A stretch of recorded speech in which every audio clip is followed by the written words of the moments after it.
भोजपुरिया डरिला खाली पाप से, साँच खाती लड़ जाई केहू के बाप से।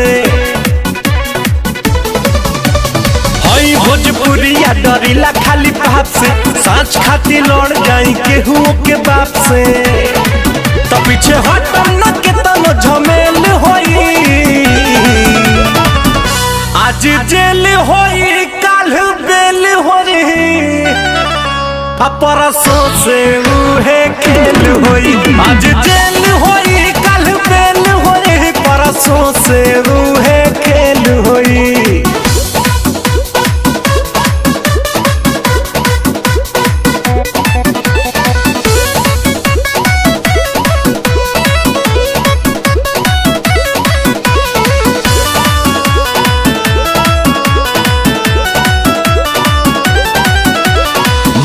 पगरिया अमुहवा में पान बा, पिस्टल कमर में असीना उतान बा।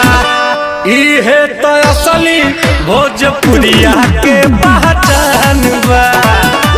इहे तो असली भोजपुरिया के पहचान बा। भारी सौ एक अकेल होई, आज जेल होई काल बेल होई, परसों से उहे खेल होई। आज जेल होई काल बेल होई, परसों से उहे खेल होई।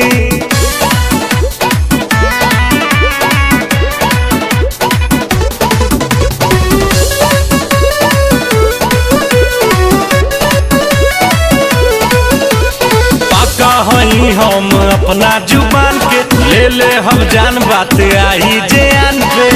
करिले न सहीले माटी के अपमान के, करिले न सहीले माटी के अपमान के। भरते हम जे माथा फेल होई, आज जेल होई काल बेल होई, परसों से उहे खेल होई।